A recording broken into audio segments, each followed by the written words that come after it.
안녕하세요 여러분, 두리쌤입니다. 본 채널은 R을 활용한 데이터 분석에 대하여 다루고 있습니다. 이번 영상에서는 R을 활용한 추론 통계에서 상관관계 분석에 대해서 한번 살펴보도록 하겠습니다. 네, 상관관계란 그러면 무엇일까요?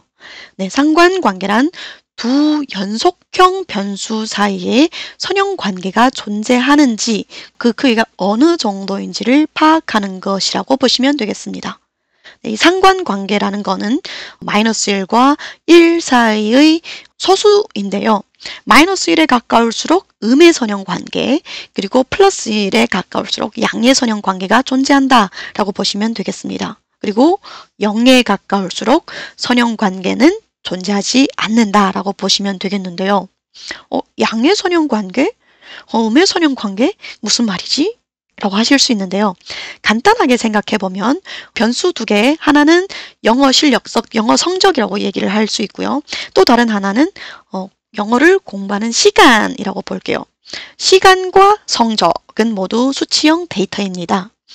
자, 투입하는 시간이 많으면 많을수록 나의 영어 성적은 좋아진다 라고 보시면 이런 관계를 우리는 선형관계에서 중 양의 선형관계라고 보시면 되겠습니다. 즉 독립변수인 x에 해당되는 투입 시간이 증가할수록, 즉 시간이 많아질수록 그것과 연결되어 있는 이 성적이죠. 즉 종속변수예요. 시간에 영향을 받는 변수인 종속변수, 나의 성적은 시간이 증가할수록 올라간다 라는 거죠. 즉 x가 증가할수록 y 또한 증가하는 추세를 갖고 있다면 우리는 양의 선형관계라고 얘기를 합니다. 자, 그러면 음의 선형관계는 또 어떨까요? 간단하게 우리가 생각을 할 수 있는 게 직급별 인원수와 직급별 연봉이라고 생각을 해볼게요. 회장이면 한 명이고요. 계열사 사장이면 계열사별로 있기 때문에 그래도 회장보다는 인원수가 많습니다. 그리고 또 한 급 내려가면 상무 이러면 좀 더 많겠죠. 여러 계열사를 합쳐보면 차장, 대리, 평사원 순으로 가면 점점 직급이 낮아질수록, 즉 인원수는 점점 어때요? 많아집니다. X를 우리는 이 독립변수를 직급별 인원수라고 볼게요. 직급이 낮아질수록 인원수는 점점 많아져요. 즉 X는 계속 증가합니다. 근데 직급이 낮아지면 연봉은 어떻게 될까요? 연봉은 직급이 낮아질수록 내려갑니다. 인원수는 많아지는데 내려가요. 회장님은 굉장히 높은 배당금을 받겠죠. 부사장님은 계약에 따라서 그래도 억대 연봉을 받으실 수 있습니다. 차장님은 연봉 계약을 해서 억대 연봉일지는 모르겠지만 그래도 일반 평사원보다는 높은 금액을 받고 사장보다는 낮은 금액을 받습니다. 즉 인원수는 증가하지만 직급이 낮아질수록 연봉은 낮아지는 것. 직급이 낮아질수록 인원수는 X는 증가하지만 Y, 연봉은 낮아지는. 즉 X가 증가함에 따라 Y는 감소하는 걸 우리는 음의 선형관계라고 보시면 되겠습니다. 이제 이런 관계 X와 Y, 독립변수와 종속변수 사이의 증감 관계를 나타내는 걸 우리는 상관관계라고 보시면 되겠습니다. 그렇기 때문에 상관관계는 기본적으로 두 개의 연속형 변수에 대해서 테스트를 하는 것이다 라고 보시면 되겠습니다. 간단한 예시를 한번 들어서 볼게요. 내장 데이터입니다. R 내장 데이터고요. MTCARS라는 데이터입니다. 이 데이터는 자동차의 연비, 자동차의 실린더 수 등등의 여러 가지 자동차와 관련된 정보를 넣어놓는 하나의 데이터라고 보시면 되겠습니다. 자, 그래서 MTCARS라는 데이터를 한번 볼게요. 굉장히 많은 데이터 있고요. 여기에 나와 있는 것처럼 제조사가 어떤 것인지, MPG는 연비예요. CYL이라는 건 실린더의 수라는 것이고요. 여기에서 하이웨이 고속도로에서의 그런 연비 등등이 나와 있고요. 그리고 이게 전륜구동인지 후륜구동인지 이런 것들도 나와 있다라고 보시면 되겠습니다. 이 변수가 굉장히 많기 때문에 우리는 여기에서 MPG 데이터와 그렇죠? MPG 즉 연비라는 것과 실린더 수라는 것 사이에 상관관계가 있는지에 대해서 한번 살펴보도록 할게요. correlation이라고 되어 있기 때문에 COR의 그 correlation의 앞글자를 따서 cor.test라는 요 함수를 사용할 거예요. 우리가 보려는 건 MT 칼스에서의 MPG 연비 데이터예요. MPG 데이터와 그리고 MT 칼스에서의 실린더의 수 사이의 관계를 테스트를 하는 것입니다. 여기 보시면 상관관계에 대해서 테스트를 했고요. correlationship을 보면 이게 우리 상관계수입니다. 상관계수. 우리가 테스트를 계산하고자 하는 계수가 요 값이고요. 지금 마이너스 0.85예요. 음의 상관관계가 있다라고 보시면 되겠습니다. 즉 연비가 높으면 높을수록 실린더의 수는 작아진다. 아무래도 차량이 가벼워지면 연비가 더 잘 달리고 기름을 덜 먹겠죠. 그렇기 때문에 실린더의 수와 연비라는 건 음의 상관관계를 나타낸다. 즉 연비가 좋으면 좋을수록 실린더의 수는 적어진다. 즉 차량이 가벼워져야 되기 때문이다 라는 걸 볼 수가 있겠습니다. 상관관계는 이렇게 끝입니다. 또 상관관계를 파악할 수 있는 또 하나의 방법은 우리가 스캐터 플롯을 그림을 그리는 것, 즉 산점도라는 걸 그림을 그리는 건데요. MT 칼스에서 MPG 데이터와 MT 칼스에서 실린더에 대해서 우리가 아무 그 그래프를 예쁘게 하지 않고 그냥 단순히 이런 그림을 그려서도 우리는 볼 수가 있습니다. 보시면 MPG죠. 연비가 연비는 낮을수록 연비가 10이면 낮은 거죠. 연비가 낮을수록 어때요? 실린더의 수는 8개래요. 연비가 좀 좋아졌어요. 한 20 정도로 올라갔습니다. 연비가 좋아지니까 실린더의 수는 적어졌고요. 연비가 더 올라져요. 더 올라가니까 실린더의 수는 4개밖에 없더라. 즉 이게 뭐 이렇게 예쁜 선으로 이렇게 내려간 건 아니지만 패턴은 있습니다. 연비가 낮을수록 실린더는 높고요. 연비가 올라갈수록 실린더의 수는 감소한다 라는 이런 추세는 볼 수 있다라는 것. 음의 선형관계, 이런 형태를, 이런 추세를 나타내고 있다라는 걸 볼 수가 있겠죠. 우하향하는 관계죠. 우하향하는 관계.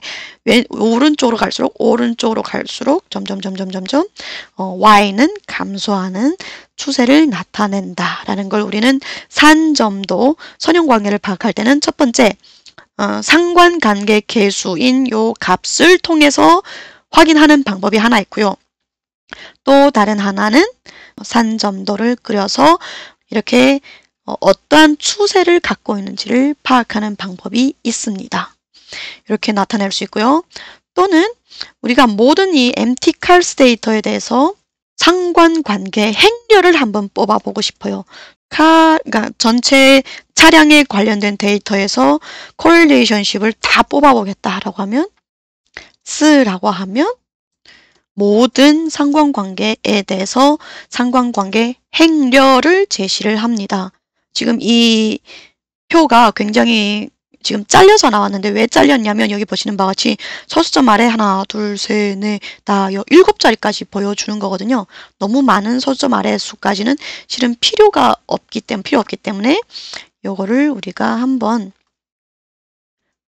라운드를 해볼게요. 2자리까지 소수점 아래 2자리까지 라운드를 한다라고 하면 여기 나와 있는 것처럼 여기 보시는 바와 같이 0.01 소수점 2자리까지만 표현을 해줬고요. 이렇게 보면 실은 숫자이기 때문에 데이터 보시면 상관관계가 있느냐? 일단 MPG와 실린더의 수는 관계가 있고요. 이게 무엇인지는 모르겠지만 요것과도 음의 상관관계를 나타내고 있고요. HP라고 되어 있는 것과도 음의 상관관계가 있고요. 드랩트라고 되어 있는 것과는 양의 상관관계가 있습니다. 여기에서 상관관계가 없는 게 어떤 거냐면 여기 보시면 0.17 굉장히 0에 근접해요. 0에 근접해요. 이런 걸 우리는 상관관계가 없다라고 얘기를 합니다. 굉장히 약하거나 0.5 5보다 크면 우리는 그래도 꽤나 강한 상관관계가 있다고 보는 것이고요. 0.3 뭐 그러면 좀 약한 상관관계가 있다고 표현을 하는 것이고, 심지어 이게 작다 못해 0.1 정도, 거의 0에 수렴을 한다. 그러면 상관관계가 없다라고 표현을 합니다. 자, 이런 것들을 수치로 보기에는 좀 너무 잘 모르겠어요 라고 한다면, 좀 시각화를 하고 싶어요 라고 한다면 예쁘게 시각화를 해주는 이 상관관계 행렬표를 시각화해주는 패키지가 있습니다. 그게 Correlation Plot이라는 것이고요. 당연히 install 패키지 여러분들에게는 없을 것이기 때문에 요걸 설치를 해 주시고 다음에 얘를 라이브러리를 불러오면 되겠습니다. 이렇게 해서 우리가 전체 이 상관관계 행렬에 대해서 조금은 임팩트가 강하게 시각화를 한번 해 볼게요. 카플럿 시고 우리는 코렐레이션에 대해서 한번 시각화를 해보겠다 라고 보시면 우리의 모든 데이터에 대해서 이 강도로 점점 나타내죠. 강할수록 동그라미가 커지고 진해져요. 자체 상관이에요. 자체 상관은 파란색으로 1에 가까울수록 파란색으로 왜냐하면 자기와 자기의 상관관계는 당연히 높습니다. 이건 볼 필요가 없고요. 그러면 점점 희끄무리해지면서 작아지는 것들이 있죠. 이런 것들은 상관관계가 굉장히 약하거나 상관관계가 없다라고 보실 수가 있겠습니다. 그래서 대충 보면 우리의 실린더의 수와 뭐 여러 가지 상관관계가 있어 보이는 것들이 있구나. 뭐 이런 실린더의 수는 아무래도 차량의 차체를 무겁게 해주고 실린더의 수가 적으면 적을수록 차체를 가볍게 해주기 때문에 뭐 연비라던가 뭐 구동에 있어서 좀 더 차량에 영향을 많이 주겠죠. 그런 것 때문에 조금은 상관관계가 좀 높게 나타나는 하나의 변수로 볼 수가 있겠고요. 그 외에 우리가 이해를 못하는 잘은 모르겠습니다만 이런 데이터들은 조금은 그래도 다양한 것과는 상관관계가 좀 약해 보이는 데이터들도 있구나라는 정도를 파악할 수가 있겠죠. 이런 거를 우리는 그림으로 나타내지 말고 수치 그대로 나타내고 싶어요 라고 한다면, 수치를 나타내고 싶은데 그래도 컬러를 좀 표현을 해줘서 강약 약각은 좀 보여주고 싶어요 라고 한다면 이거를 메소드를 넘버라고 바꿔주시면요. 여러분들이 아까 계산해낸 그 상관계수를 무엇으로 나타냈냐면 이렇게 숫자로 나타냈다라고 보시면 되겠습니다. 이렇게 상관관계를 분석하는 방법이 있습니다. 자, 지금까지 우리가 살펴본 상관계수, 피어슨 상관계수라는 값입니다. 이 피어슨 상관계수는 두 개의 연속형, 수치형 데이터일 때 상관관계가 있는지 어떠한 방향으로 가고 있는지를 보여주는 것입니다. 근데 우리가 갖고 있는 많은 데이터들은 꼭 수치형이 아닐 수도 있습니다. 그럴 때는 적어도 순서형 데이터, 명목형 데이터인데 순서가 있는 데이터가 있다면 우리는 그거에 대해서도 충분히 상관관계를 테스트를 할 수가 있고, 네, 요거는 수업의 범위를 넘어가기 때문에 여기서 다루지 않도록 하겠고요. 혹여 여러분들이 진행하는 연구라던가 직장에서 필요로 한다면 저에게 댓글 혹은 메일을 주시면 제가 답변을 드리도록 하겠습니다. 네, 오늘 수업은 여기까지이고요. 제가 준비한 내용은 여기까지고요. 네, 오늘도 영상을 시청해 주셔서 감사드리며 혹여 도움이 되셨다면 좋아요, 구독 부탁드리겠습니다. 감사합니다.